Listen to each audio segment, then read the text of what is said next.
Good morning again, all. Welcome to our Adult Sunday School for our last Sunday of November 24th, 2024.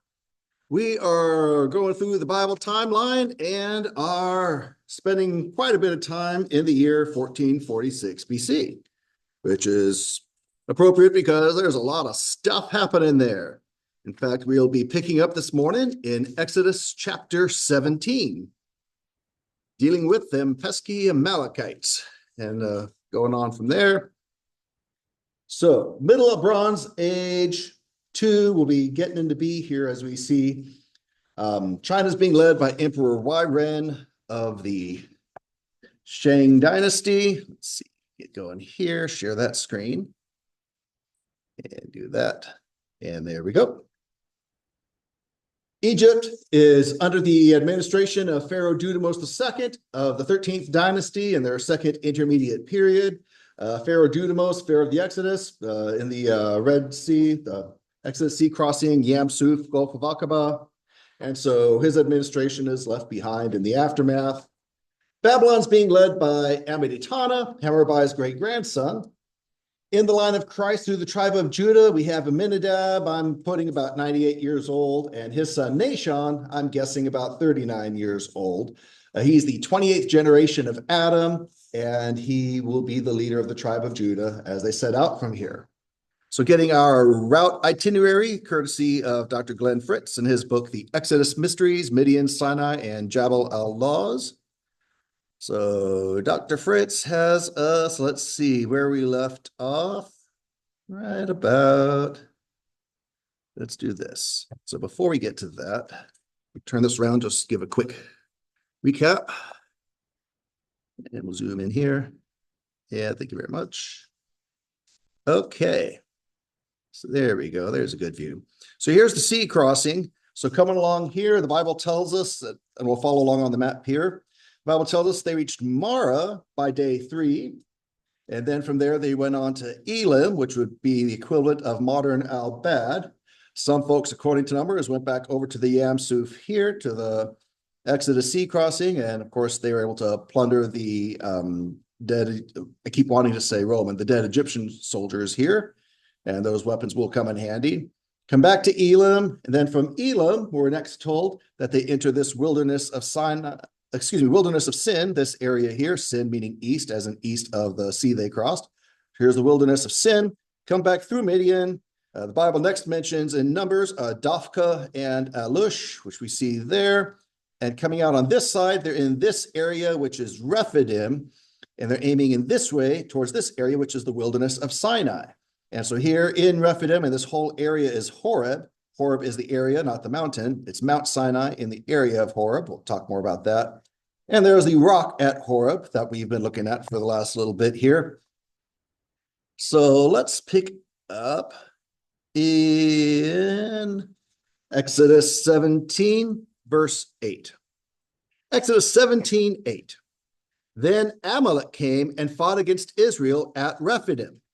So Moses said to Joshua, choose men for us and go out, fight against Amalek. Tomorrow I will station myself on top of the hill with the staff of God in my hand. Let's pause right there real quick. So here we are. See right here.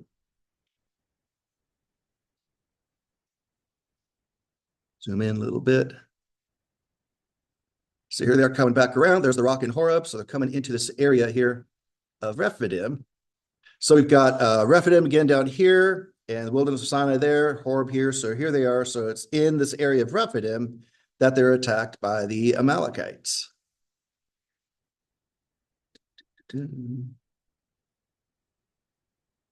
So this is kind of what the terrain looks like that they are ambushing them from. So again, Exodus 17, picking up verse 9. It's going to be verse 10. So Joshua did as Moses told him and fought against Amalek, and Moses, Aaron, and Hur went up to the top of the hill. So it came about, when Moses held his hand up, that Israel prevailed. But when he let his hand down, Amalek prevailed. And Moses' hands were heavy. So they took a stone and put it under him, and he sat on it. And Aaron and Hur supported his hands. one on the one side and one on the other. So his hands were steady until the sun set. And Joshua defeated Amalek and his people with the edge of the sword. Thank you, Egyptians. Verse 14, then the Lord said to Moses, write this in a book as a memorial and recite it to Joshua, that I will utterly wipe out the memory of Amalek from under heaven. And Moses built an altar and named it, the Lord is my banner. And he said, because the Lord has sworn, the Lord will have war against Amalek from generation to generation. And I believe that's Jehovah Nisi, the Lord is my banner. So this puts us in the year 1446. They're over a month in. They reached the wilderness of Sin on day 30 of their trip. So we're looking towards the end of May here in this area that all this happened.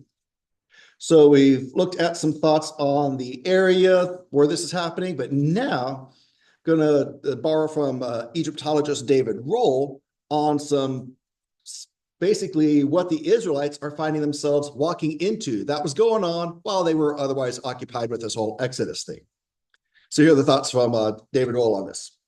The Israelites were quite unaware of what had been happening in the world around them as they made their way through the deserts and mountains.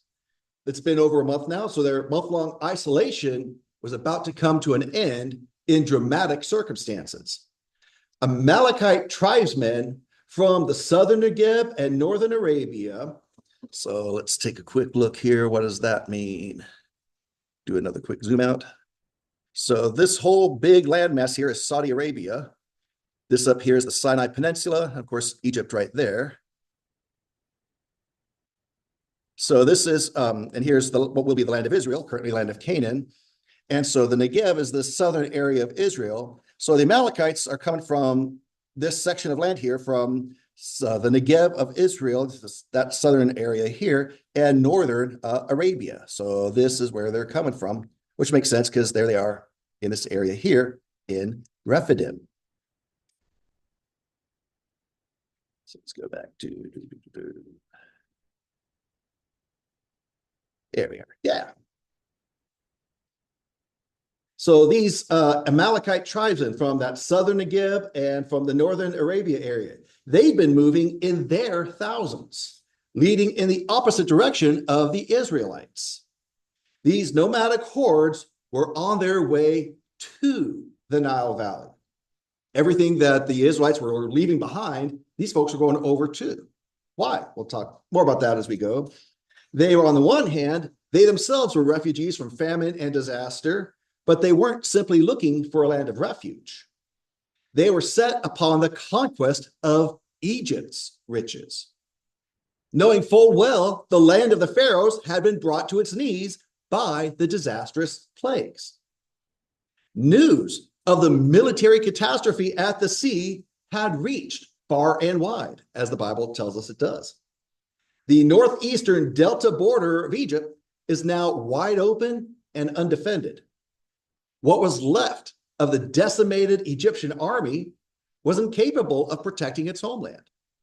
So Asiatic, coming off this continent of Asia, coming from this area here, Asiatic hordes from that north and east area are pouring across the Sinai Peninsula into the fertile delta like scavengers preparing to feast on an unburied corpse. So this is a huge moment in the story of Egypt here. But here are these Israelites. So we've got the 12 tribes of Israel caught up in what's called this Asiatic invasion of Egypt. Confronted by a large band of Amalekite warriors heading for the eastern delta to join in that plunder, there's no way to turn. In fact, the Amalekites saw them, and the Bible tells us they ambushed them, attacked them from the rear, hiding in these areas here. So Moses had to get his people continuing forward towards the water supplies there at Rephidim. So the Amalekites that were here had to be dealt with. So these two nomadic armies clash in this sandy plain here of Rephidim, and they skirmish on and off for most of the day. By sunset, as we read in Exodus 17, the Israelite tribal warriors, led by Hoshea, Joshua, prevailed, and the Amalekites are forced to retreat from their base here in the Rephidim oasis, and they carry on towards Egypt. The next day, the water supply is secured, 12 tribes and their followers move and rest on from here. So, and we'll talk more about what happens as these Amalekites and others make it on into Egypt and this famous time frame for Egypt. But any reactions, thoughts, comments, questions on these Amalekites playing a bigger role than just in the Bible? Sister Diana. What you said helped answer some questions I had in mind. Oh, wow. Past, which is that, okay, the Amalekites, when we read how ruthlessly they were told, and God told the Israelites to be really ruthless with them and to really slaughter them. Yeah. And I couldn't help wondering, like, what did the Amalekites do that was so bad? And but now that background helps. Oh, good. Understand. Yeah. Why it was important to really annihilate them. Yep. And that's what they were called to do over the time. I'm really glad you shared that. I'm glad that helped. And the number one thing that the Lord had issue with them, again, Amalek being grandson of Esau, so through the Edomites intermarrying with Ishmaelites and all these different nomadic tribes here.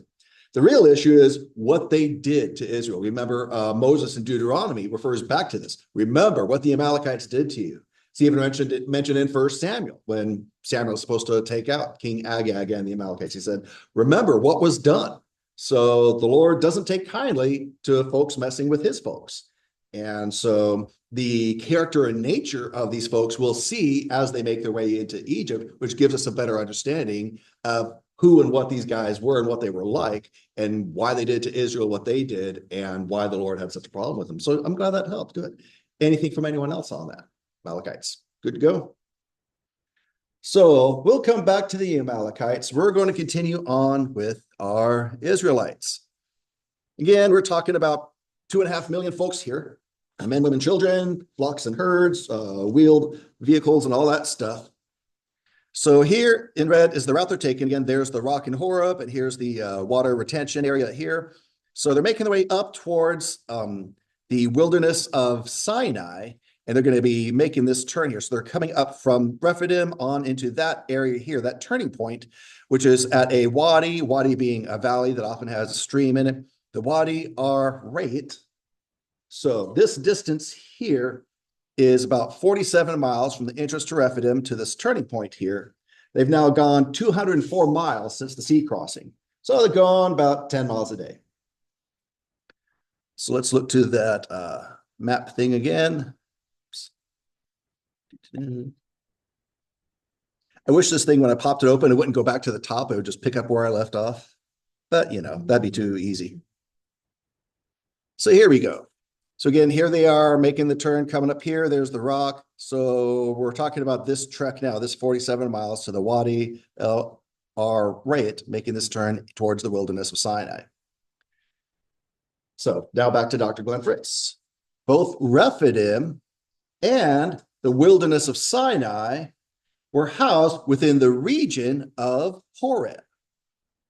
Horeb was not a mountain, as is often supposed.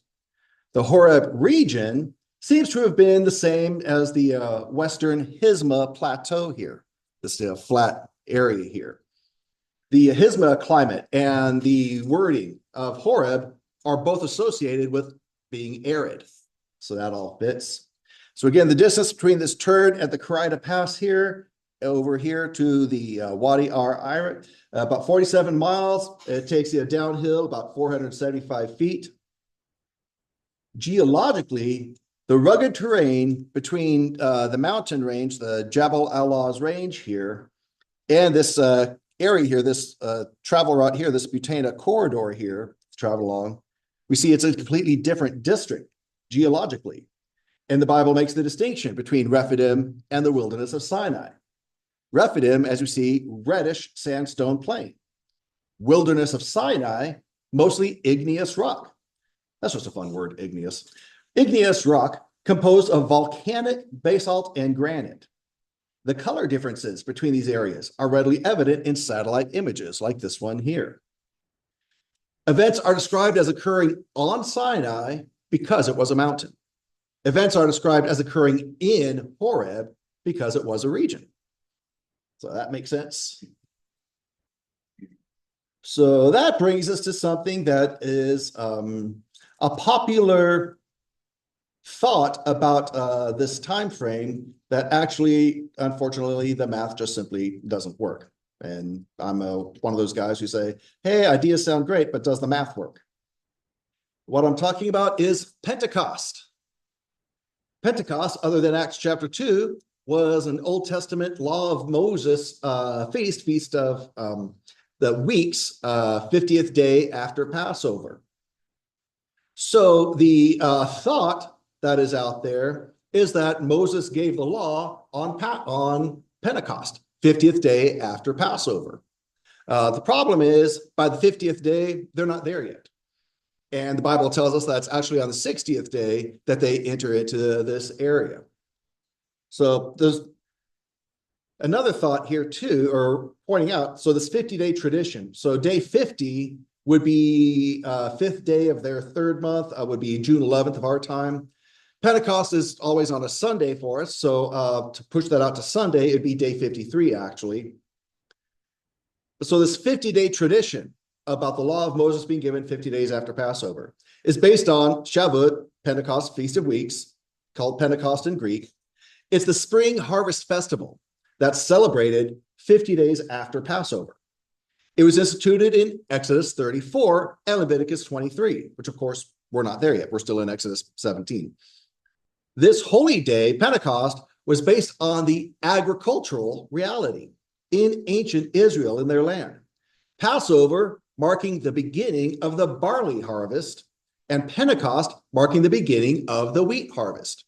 So in your little farmer's almanacs back in the day, you'd have the barley harvest here on this day, and then 50 days later, the wheat harvest. That's kind of cool.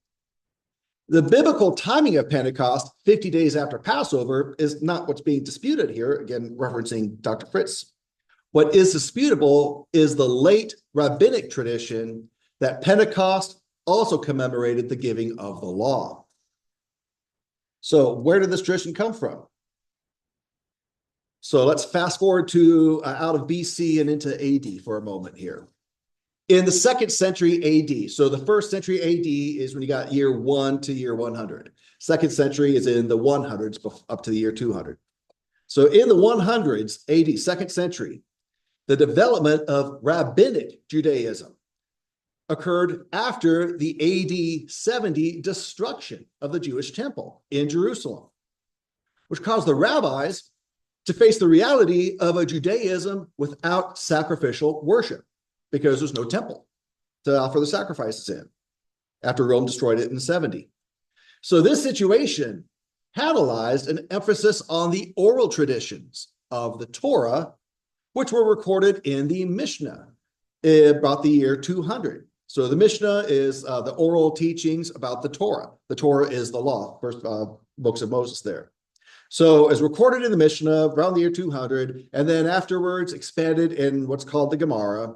So writing these things down, codifying it in the Mishnah and the Gemara, and then those were all taken, put into the Babylonian Talmud. Aren't you excited to be learning all these Jewish words? And that they were put in the Babylonian Talmud when? The 6th century AD, so in the 500s AD. So when that happened in the 500s, that brought rabbinic Judaism into the mainstream of Judaism. So they lost their temple in the year 70, no more sacrifices in the temple. So now, hey, we've got to write these things down. So they have their oral tradition. That's the Mishnah. Later on expanded in the Gemara. They put these together in the 500s, and it's the Babylonian Talmud. And now this is the mainstream thing that they're going with in this modern Judaism. Among the recorded oral traditions was the idea that the law of Moses was given at Pentecost, on Pentecost.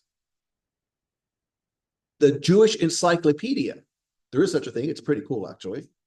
The Jewish Encyclopedia also noted the addition of the covenant on Sinai to Pentecost was done in later times. Just as Passover and Tabernacles were associated with historical events, so Pentecost was brought together with the day on which the Torah was given on Sinai.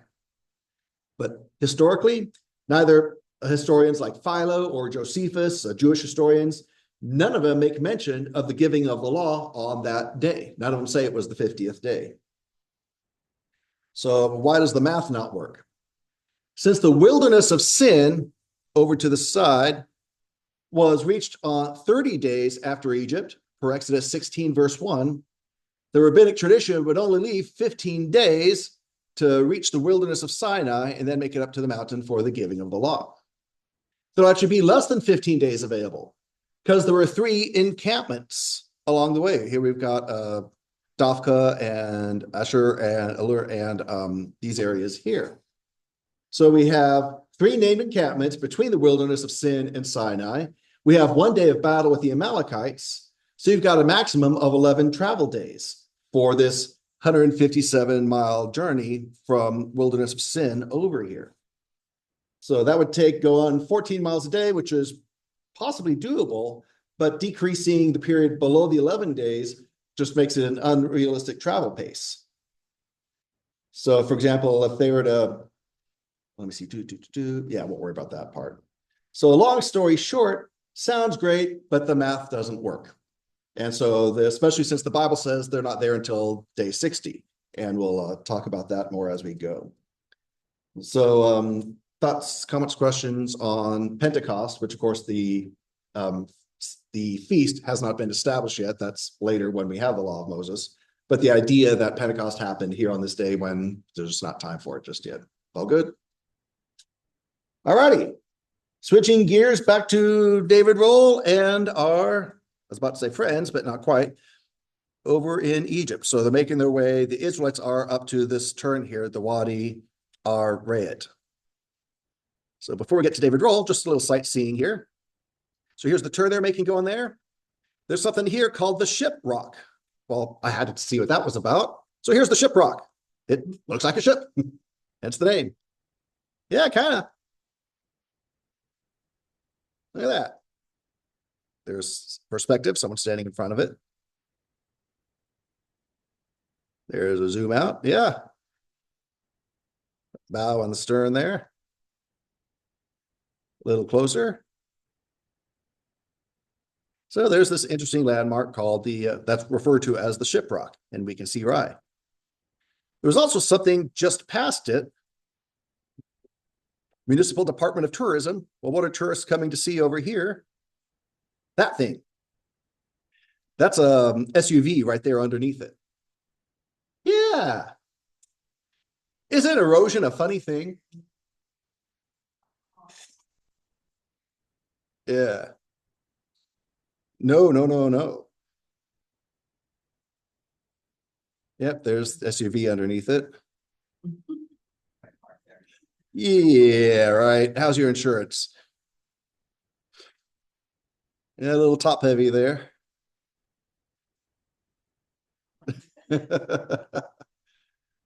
I wouldn't be having a picnic right there. A little further out perspective. Yeah.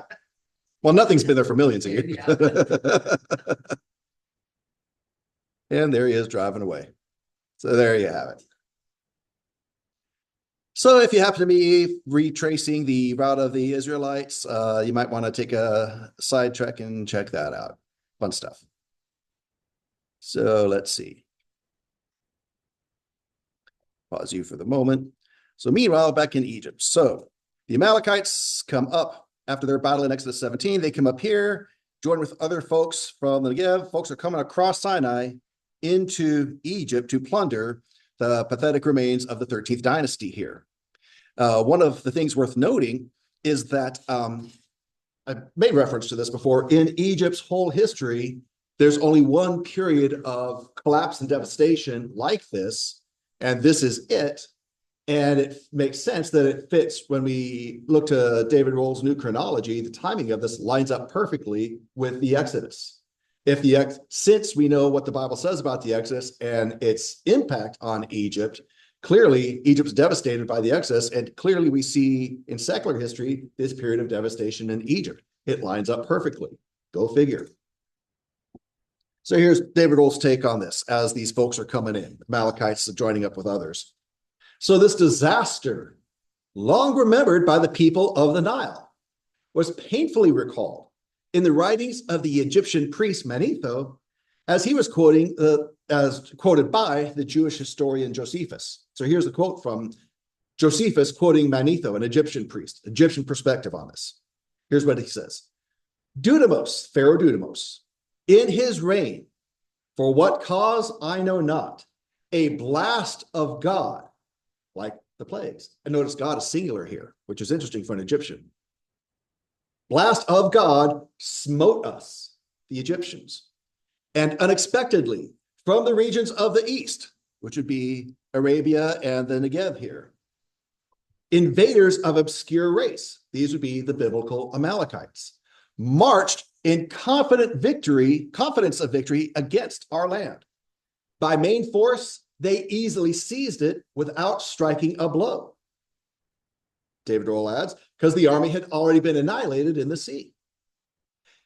And so Manetho goes on, having overpowered the rulers of the land, so that would be the pharaohs of the 13th dynasty here, they then ruthlessly burned our cities, there's that word again, razed to the ground the temples of the gods, there's plural gods, and they treated all the natives with a cruel hostility, massacring some, leading into slavery the wives and children of others. So David Lowell observes, while the Israelites began their 40-year journey, the Amalekite clans and their Anakim masters, it's another word we see in the Bible, they took advantage of the political and military collapse in Egypt from the disaster at the sea, and they invaded the Nile Delta. They plundered the land, treated the Egyptians with great cruelty, as we see here. This all began in the reign of Dudimos, Pharaoh of the Exodus, whose remaining administration now is forced to retreat down to Memphis, which is in this area here. Leaving the Amalekite tribes from, the Negev area here, some coming over across the Jordan, all that, this whole area, free to establish themselves in the Eastern Delta area, and in particular, where do they decide to go? To occupy the fertile land of Goshen, recently vacated by the Israelites. At first, the invaders made temporary use of the ruined houses of Avaris. So this is the main place where the Israelites were. They were spread throughout, but the main place was Avaris here, as we've looked at, later to be referred to as Ramses as it gets rebuilt. So again, as we dig down in the Mound Tel El Daba here in our archaeology, the deeper you go, the earlier in time you go. So the more you're coming back up, the more recent you're going.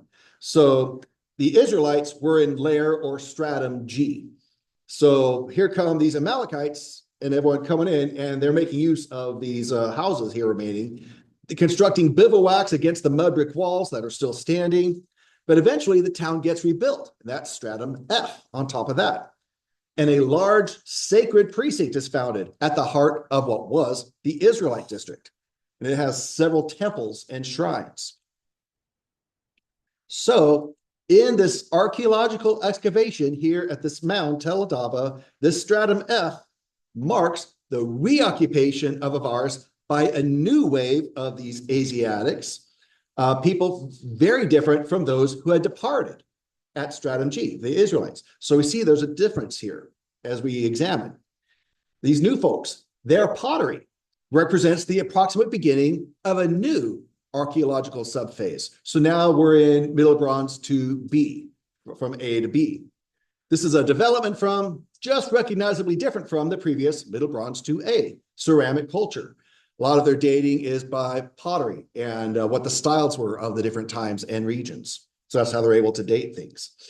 So these guys coming in were warriors, men who went into the netherworld accompanied by slave girls buried alongside them. The newcomers soon set about demolishing the mud brick houses of the old town in order to make space for a cemetery, complete with a funerary chapel. So that's going from F on into E. So these newcomers here in stratum F, warlike characteristics, invading nomadic groups from the Negev and Arabia and all this stuff. Various group collected together, militarized pastoralists, so folks working the land, and the shepherds here, collectively identified in the Bible as Amalekites, known to the Egyptians as Ammu, which means Asiatics, and Shoshu, which means shepherds. These foreign Asiatics, again, coming off the continent of Asia onto the continent of Africa, They had limited experience of Egyptian culture. Those who were ruling over them, the Anakim possibly coming from elsewhere, they actually had a little bit of Egyptian culture. They used scarabs with hieroglyphs on their symbols. So these folks were one and the same as the invaders of obscure race that Manetho was talking about, entering Egypt following the major disaster that struck the pharaohs of Egypt during the reign of Dudamos, according to Egyptian historian Manetho. So these foreign kings come from the north, having overthrown the last kings of the 13th dynasty. They took over all of Lower Egypt. And remember, because the Nile goes from south to north, the top area is called Lower, and the bottom area is called Upper, because they're following the track of the Nile here. So the native Egyptians are all chased out of Upper Egypt. Lower Egypt, and pushed further back. First mentioned in Memphis, we'll see their capital, Vichitawe, the prior capital, but then they go pushed back all the way down to this area here, Akuse. In fact, you can resume that there. Here's the area they get pushed back to. We'll take a look at some of that. Leaving the native Egyptian pharaohs, come out of that real quick. Leaving the native Egyptian pharaohs confined to Upper Egypt, and they're trapped between Cushites in the south and these Asiatics in the north. These northern Asiatic pharaohs are later called, and you may have heard this word before, Hyksos. So the Hyksos invasion of Egypt was the Amalekites from the Bible. There's some thought that the Hebrews were the Hyksos, but that doesn't work and doesn't fit. So we've got these Hyksos coming in. They're called Hyksos by Manetho, who's in the 3rd century BC. The name becomes common currency in Egyptology.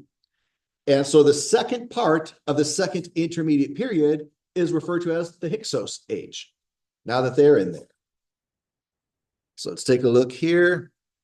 This area where the native Egyptians are pushed back down to, just to give you a break from my mouth and look at some images. Yes, there are ostriches over there, apparently. This one's not happy to have a picture taken, I guess. And thrown in some modern stuff. Nice view for having your breakfast. And good day to wash your car. And be dealing with your fabrics. So there's someone's home. Did I mention there were ostriches? And more fabric. And there's the town. Did I mention there were ostriches? Or emus? Yes, something in that family. So work being done. Did I mention? Yes. Yeah. Did I mention?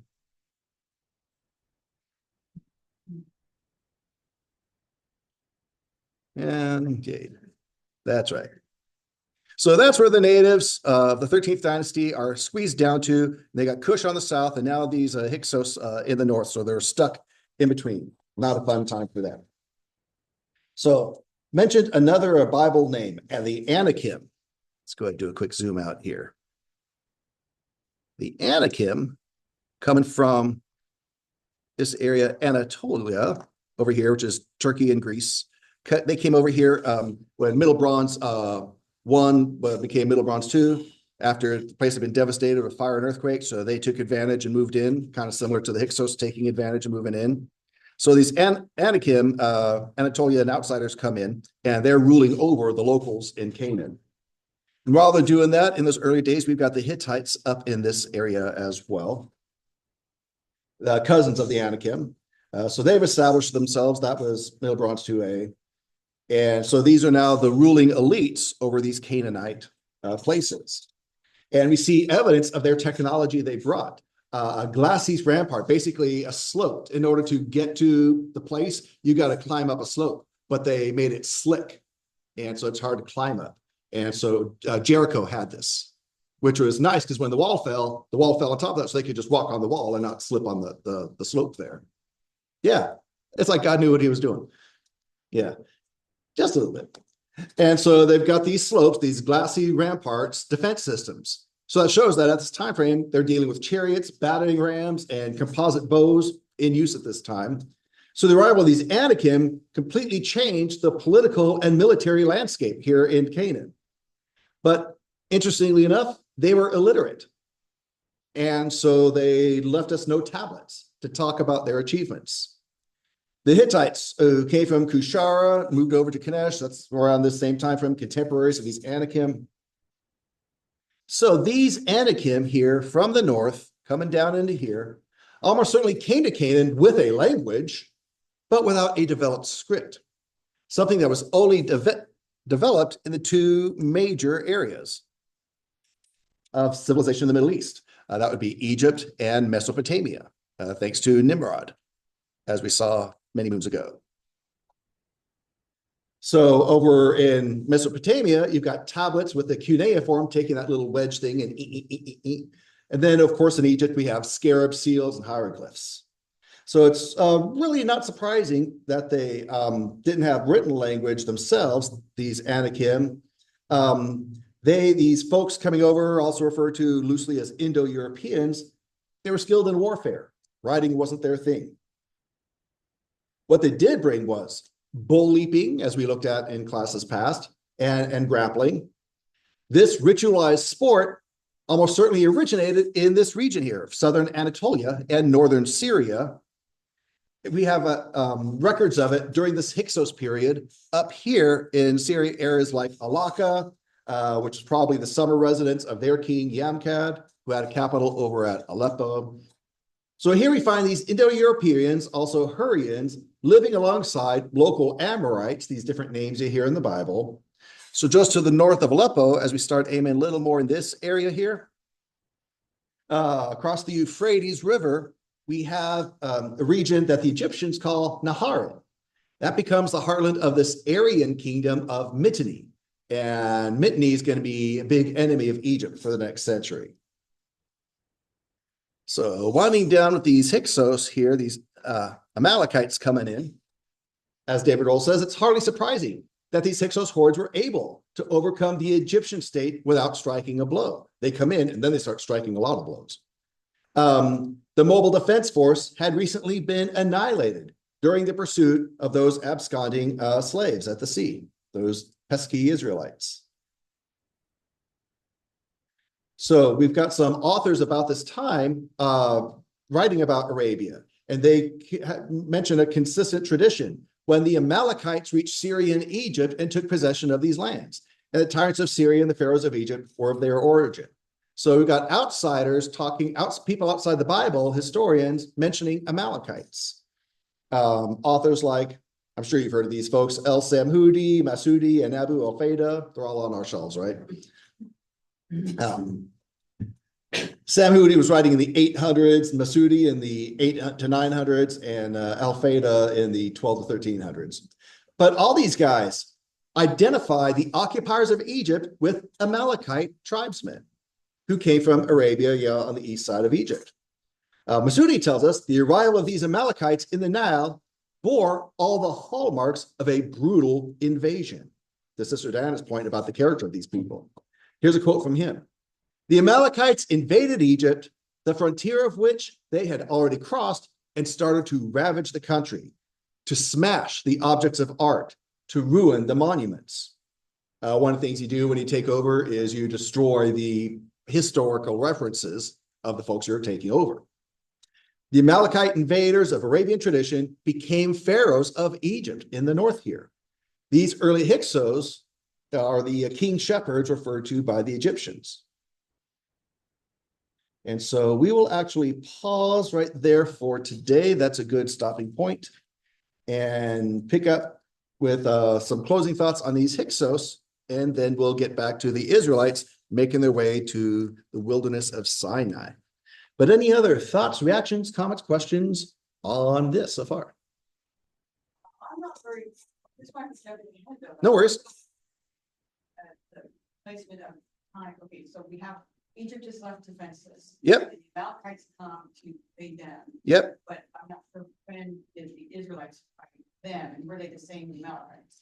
Yes, this is all happening. So here's the play-by-play. So basically, they cross the sea on day 20 after the Exodus. They reach the wilderness of Sin by day 30. And so they come across here in Mount Horeb. So they're probably about day 38 or so when they're in Rephidim. So it's day 40 since the Exodus that thereabouts that they deal with the Amalekites. And so the Amalekites, after losing the battles with the Israelites, they continue on, meet up with some other folks and come across. So if it took 18 days for the Israelites to reach down here, and then by day 20 to cross, then it's taken a couple of weeks for them to get over here to Egypt. And so while Israel is moving on north up here and off to the east here towards Mount Sinai, the Amalekites are moving up and across to join up with these other folks and come in and become those early Hyksos. Yeah. The Amalekites were more numerous than I realized. Yeah. They were not, although the Israelites won a battle against them, there were still many more Amalekites. Oh, absolutely. Yeah. In losing the battle, they were not wiped out.